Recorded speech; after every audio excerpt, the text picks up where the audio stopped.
Welcome everyone to Let's Play Eldritch, a 3D-dimensional roguelike in the vein of Paranautical Activity, or similar to it enough. I'm not sure when it actually came out, but let's begin, as there isn't much of a story that isn't discovered through the gameplay itself. So here we are on this paranormal library, where we've just woken up.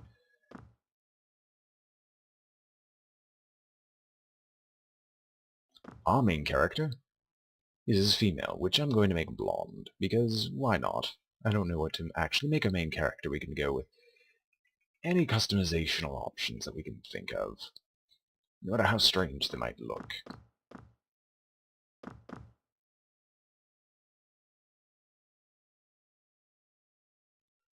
I'm going to read the Explorer's journals in order when we get to them, and you can pause to read the controls.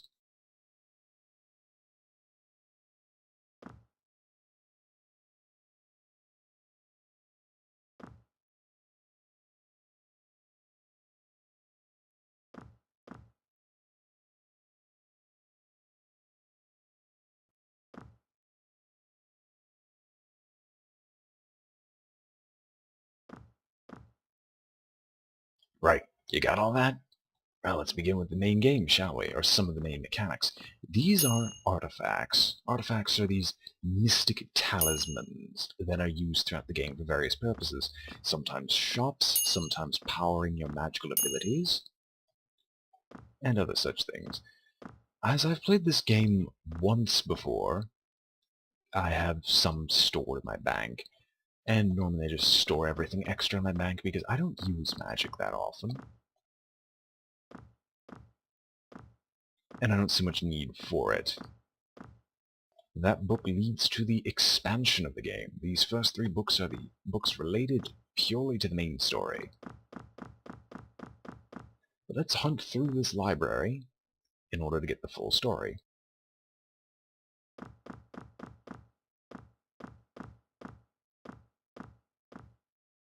Okay, first things first, we're looking for book number 1. I don't remember where that was, even if there's any logical order to it.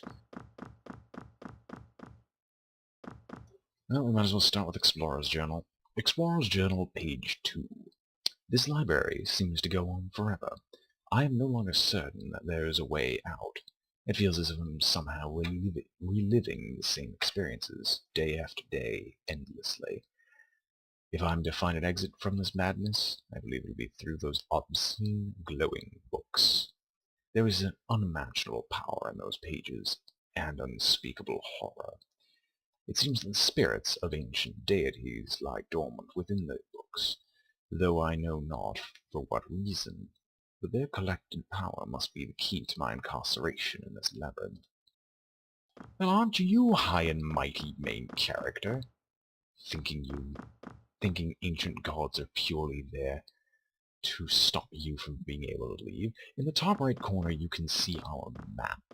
The map of the place gets filled out as you travel through various areas. This will show you the way up and way down.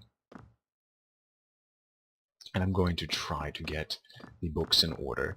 This entire area is randomly generated every time you die, so good luck trying to remember the maps. 4-4, 2-4, close, but no cigar. I want to read them in order. It makes sense without being in order, but each book holds a fragment of the backstory to this, and I might as well use this episode for backstory, because I don't think I'm going to be getting that heavily into the main game, unless there's not much time left.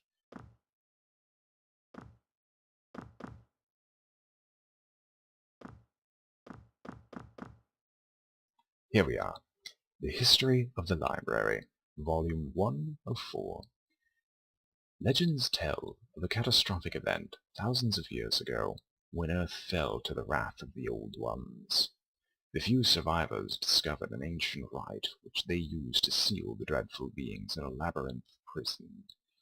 Life on Earth once again flourished, and the survivors formed a covenant of guardians to protect the secret ritual of binding.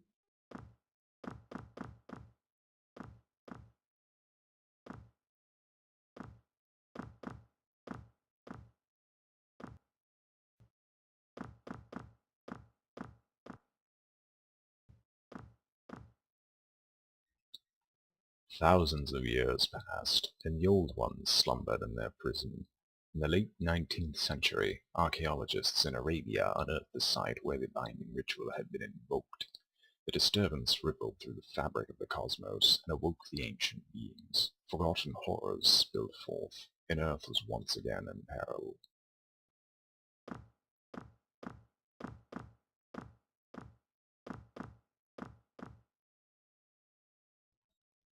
In the early 20th century, when the Old Ones threatened Earth for the second time, the Guardians reconvened in New England to perform the ritual of binding once again. A modest library was chosen to host the rite, and the Guardians elected one among them, the librarian, to remain at the prison and protect it from further disturbances.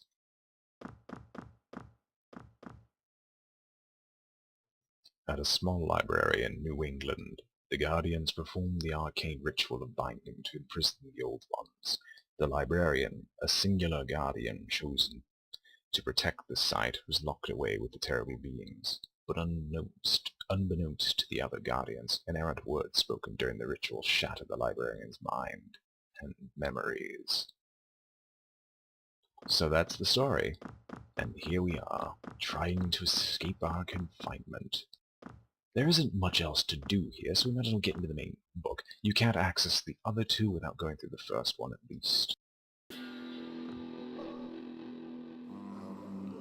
And welcome everyone to the beginning. Explorer's Journal, page 1. Something quite peculiar has happened to me. I feel the need to record this in the event I should not return. The last thing I recall, I was examining that curious book in the library, and now I've found myself in a dangerous world full of lurking monsters and treacherous traps. If my research is correct, then I am in a lost temple to the ancient god Dagon. A powerful relic is rumored to be kept in the depths of this world. Perhaps it holds the key to my escape.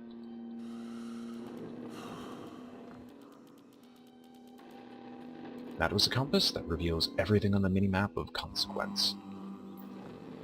I can hear the monsters right now skittering about. Thankfully, in the very first level, there's nothing you can't deal with. Yet.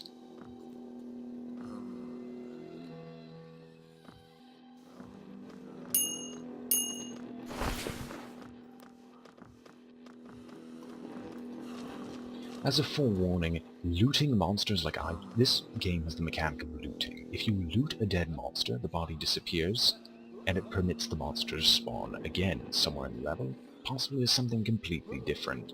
You only want to loot if you're assured of your combat skills. And well, I feel quite competent.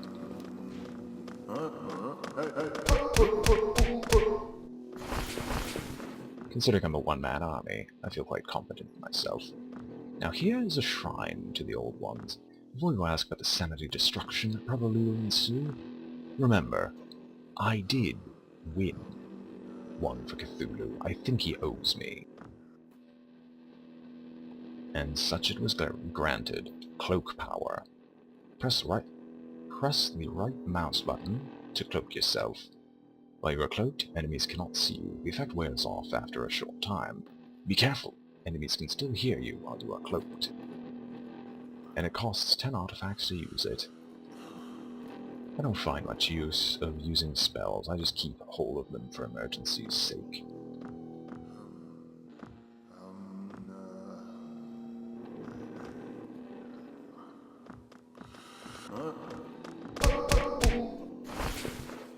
And we have a key. I see you there.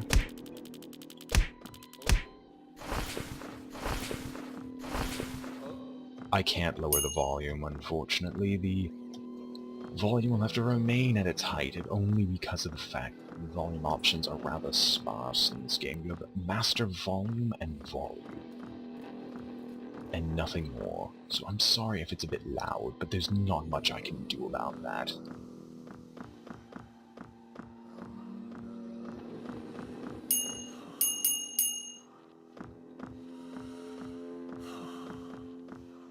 As you can see, the very first monsters aren't that terrifying, so I'm just kind of exploring and building up resources, because, let's just say, the second level is not the nicest. We have a first weapon. We can swap between items through scrolling with the mouse wheel. And with a good knife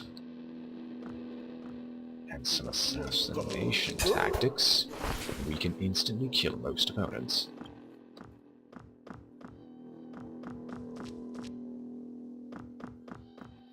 Did I miss that door entirely?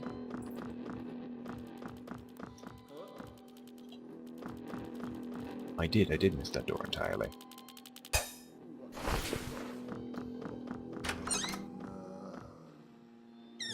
Welcome to the banks. Somehow all these chests are linked, think Diablo, and you can store your artifacts in them for later use.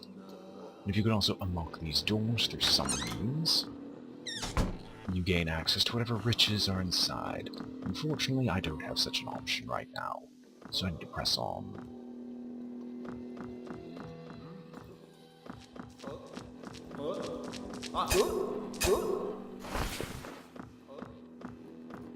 Whenever an opponent is aware of you, they don't deal more damage. You deal less.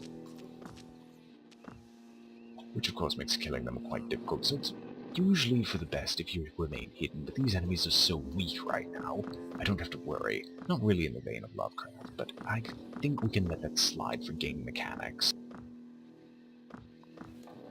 And as usual, as I'm an explorer, I have no choice but to explore every possible area, running around at full speed, stabbing anyone who gets too close to me.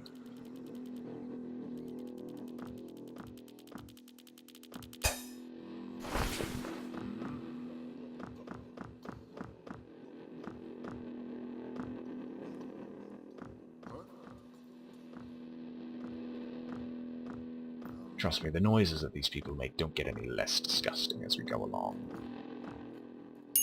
And here's what we find to replace our TNT. We now have a gun. It's a good idea to pick up every gun that you can possibly get.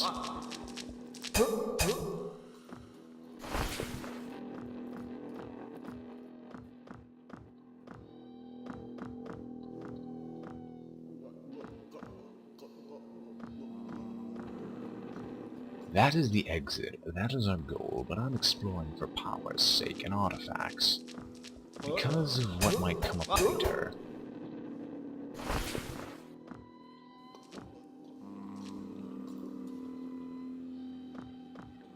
But you have to surely say this really is an Eldritch location, isn't it?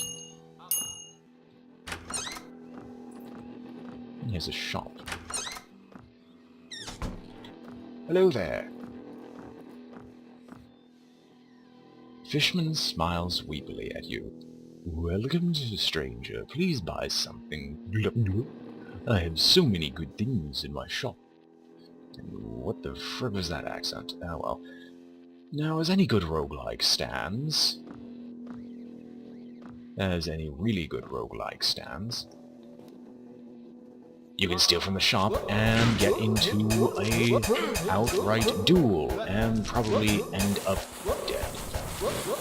Oh, and the bastard can light everything on fire. But if you win, you get everything available in his shop, including me lucky charms, which ditches the compass, but I think I can do without, and also take the tinning kit. Worn metal box containing equipment used to preserve food. Carrying this kit lets you consume the corpses of non-human enemies to restore your health. It costs 20 artifacts to tin and eat a creature. Not at all disgusting, not at all. But if you wish to see, our artifacts now entail the Lucky Charm, a small stone emblazoned with a 4-leaf clover. Carrying this charm will increase the amount of loot you find on enemies' corpses. Tinning kit as example, and speed boost.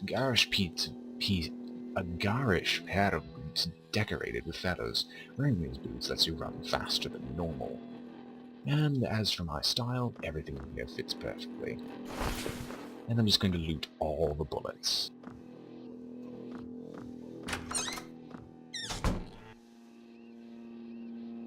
Now here's a spell shrine, which route I'm going to go to try to get inside for free.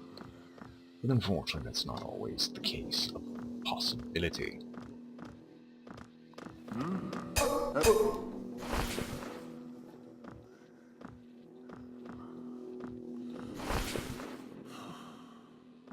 Now here's a little funny thing. You can walk through spikes, even though by all means they should be stabbing me repeatedly in the anus. Unfortunately, that's not a possibility. Unfortunately, you can somehow dodge them just by crawling through them. Don't ask me how.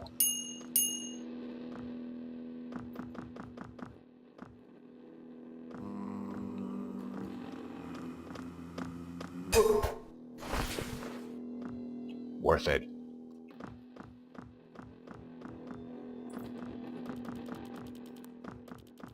Sorry if I sound a bit sickly today, it's because I genuinely am a little ill under the weather. But that should hopefully pass. And we get into a dead end. Yeah, like I said, the very first level is not an issue in this game. It's the later ones that are really scary.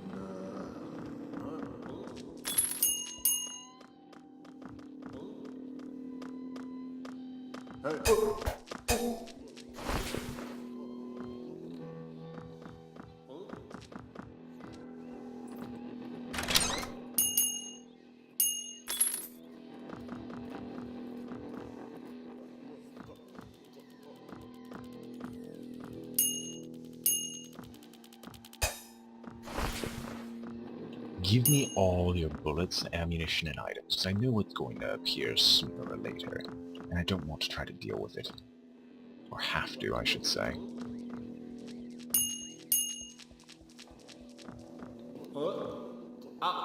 I see you up there. Don't pretend like I can't stab you.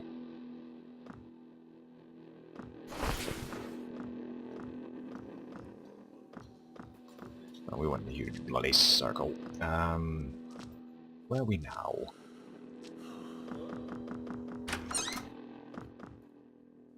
Been through here. I didn't pick up the revolver, apparently. No? Is this the same shop? Yes, yes it is. It actually leads down, but I don't feel any particular urge going in that area just yet.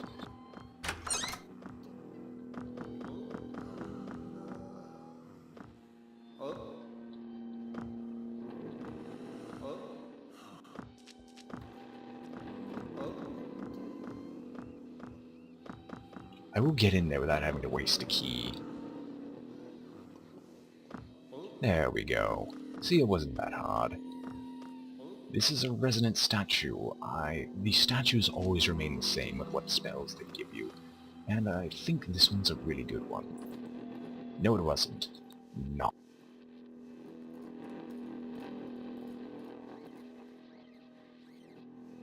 Always to distract patrolling enemies. It costs 4 artifacts to use knock. Certainly cheaper, but not all conforming to my playstyle. However, this gives me access to up here, which is something nice. Maybe.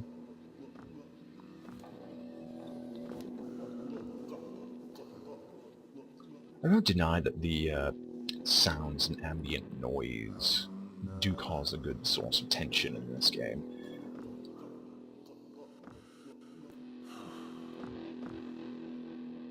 Let's go down.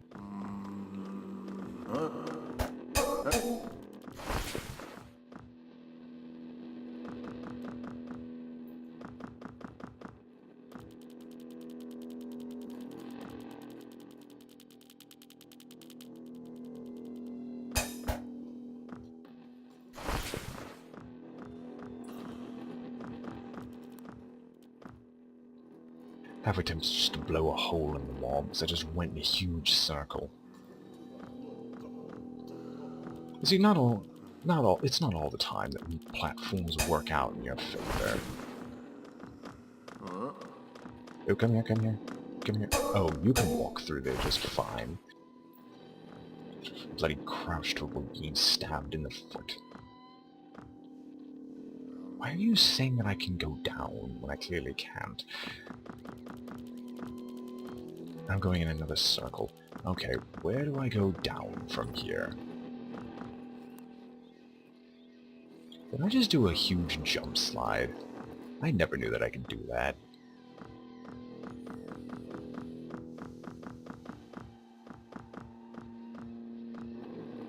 Nope, let's try this way. Not before killing off all our opponents so they can't ruin my day.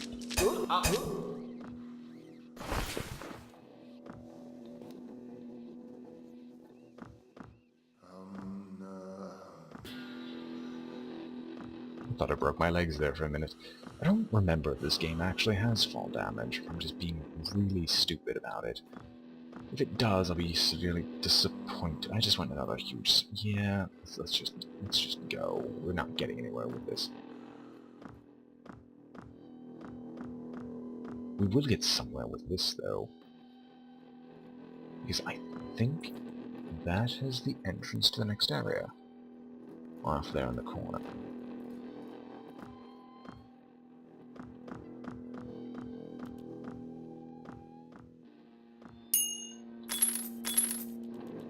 And I am picking up everything I physically can get my hands on that's just useful in this game. Now, here's something that we haven't seen much of. This is a fountain. It's why I'm exploring this much. If those fountains are filled with glowing water, they'll give off the same effect that my hand is as right now, my left hand. If they're filled and you drink them, your maximum health increases by 1. And you want as many of those as you can find. Unfortunately, they're quite rare considering what they do, and as a result, you don't really see many of them.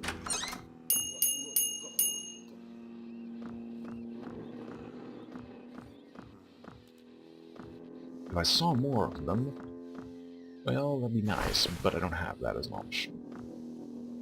So as of now, I'm just going to do some exploring.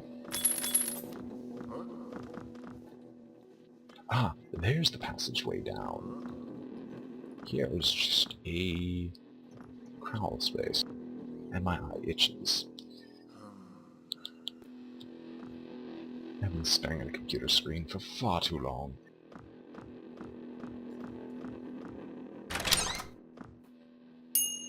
You might be wondering what those trees are that we keep passing by.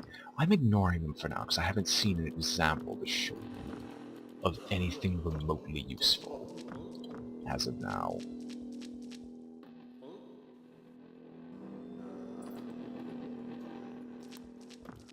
Rest assured, anything that looks organic is probably an enemy.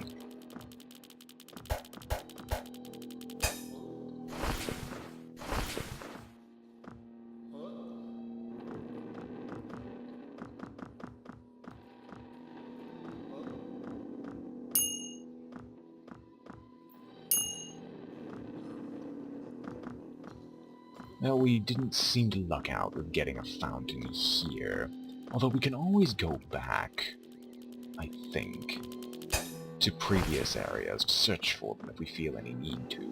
So, as of now, I think we're going to head down the next area and call it an episode. Hope you've all enjoyed watching.